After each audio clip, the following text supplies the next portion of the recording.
Hi, my name is Tegan Williams. And my name is Ranger Chris. We are part of the search and rescue team. Our main goal here in the park is to mainly go to the busy trails, trailheads, post there and talk to the visitors about hiking smart and just being safe in the backcountry and, doing things that won't get them to the point where they need us to come and do the search and rescue portion of our job. A lot of people think search and rescue means we are just looking for missing people, but we respond to any emergencies in the backcountry.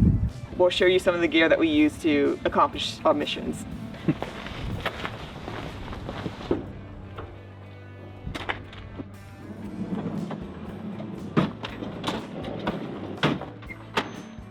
So this is a display of the majority of our gear. Everything on this side here, basically everything we need to do a technical rescue. We have 2 bags, each containing 200-foot ropes. Everything you would need to do a hoist for a patient who has fallen off of a cliff. So this is what we call a bash pack. This is what we would bring for any sort of technical rescue that we do. This is the main gear that we use for a technical rescue. All of this here is what sets up the hoist system. This item here is edge protection to keep the ropes from getting cut, frayed, or anything like that. The edges on our cliffs are sometimes quite sharp and can easily cut through a rope, so this is a very, very important piece of equipment for a technical rescue. And without saying, the most important piece of equipment in here is the rope itself. Cannot do a technical rescue without this item here. The ropes we use in these bags are 200 feet, which can easily get to the bottom of most of our cliffs without having to use multiple ropes, doing knot passes and things like that. That would make our job as technical rescuers even more difficult. We also have things here for our carryouts. So this would be items such as helmets, gloves, headlamps for other folks that are coming to help on the rescue. Most people that are in the park are not PSAR or search and rescue, but they have been trained so they can come help us with the litter carryouts, and we have all the gear that we need to outfit all of these folks so they can also be safe and prevent injuries to other employees. So this is probably the piece of equipment we use the most. It's the litter. This is what we use to carry patients off trail. As you can see, there's a lot of pieces that come with this. This is to protect the patient's head. We have backpack straps so we can carry this whole thing like a backpack down trail. This is what we call a patient care bag.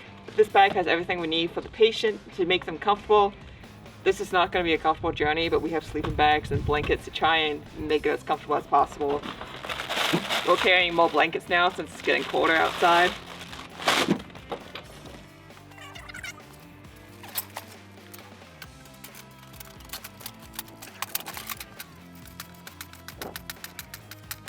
So this is where we had the patient lie down. We'll put down some padding to try and make it as comfortable as possible. We then, of course, have more parts to it. No litter carryout is complete without the wheel, so this kind of just makes it easier to get the patient out and make it more of a possibly smooth ride, at least as smooth as it can be.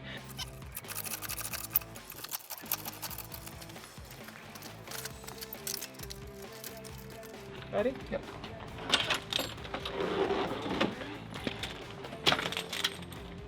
This is it.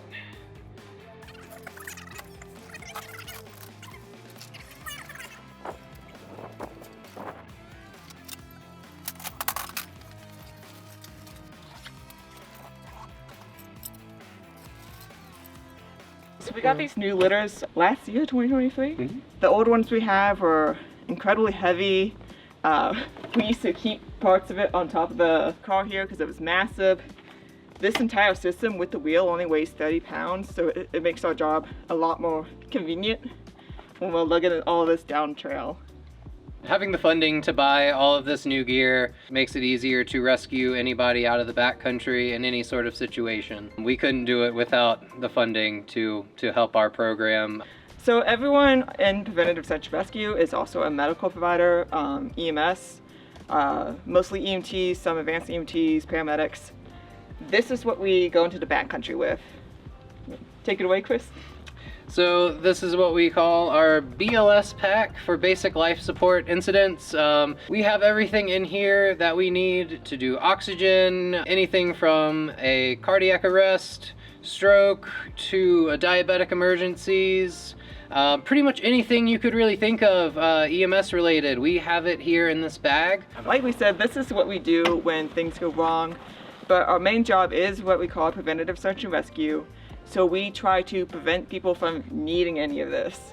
And that means making sure people are prepared for the hikes and know where they're going. So we try to tell people to bring the 10 essentials with them. The 10 essentials are having food, water, maps or compass, a way to navigate. You should have a headlamp, even if you think you're going to be out before sunset. Things could go wrong. Maybe the hike takes longer than you were expecting. You should have good hiking shoes, no flip-flops. Flip-flops are never appropriate for any trail. Gotta have the grippies for the slippies. A question I get asked a lot is, what do I do when there is an emergency? How I have no cell service, what do I do? You should still try to call 911. Just because you don't have cell service doesn't mean no one has cell service. And all cell towers are required to take calls to 911. But the best plan of action you could have done to begin with is tell someone your plan.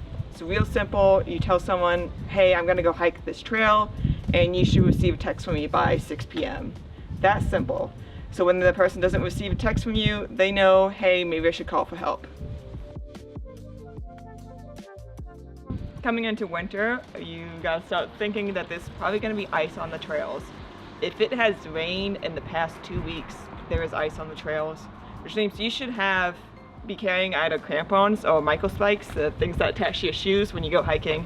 Make sure you don't slip. You should also consider bringing extra layers in the winter. I know you warm up when you go hiking, but if you sit down for too long, you're gonna need those extra layers.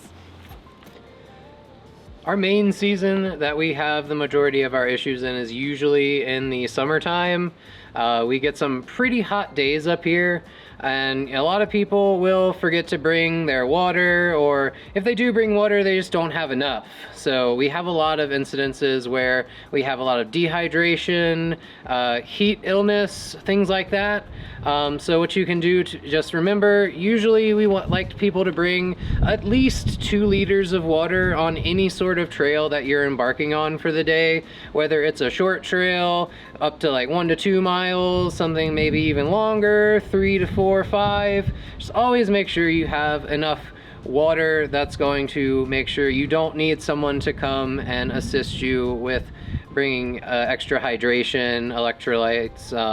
Always remember to bring electrolytes, salty snacks, things like that that can prevent you from getting any sort of those heat illnesses, heat stroke, heat exhaustion. It's a big thing here. So just always being prepared, bringing what you need.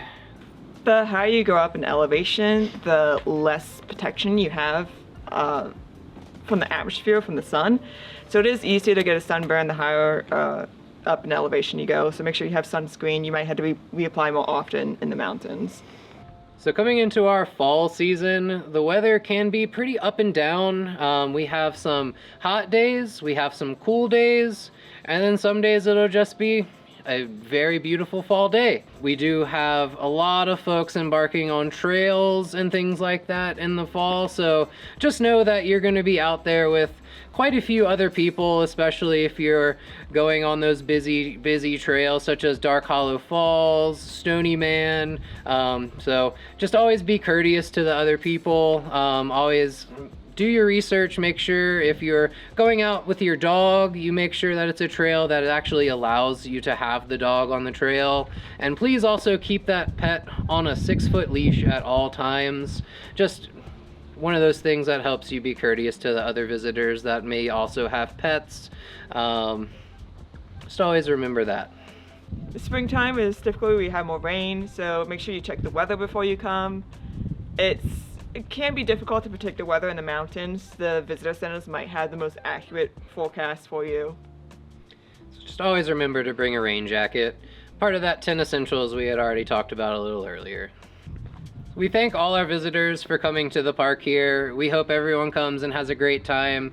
And just know that we're always here to help. Please don't hesitate to call. That's what we're here for. So please come, have a great time, hike smart, and enjoy the national parks.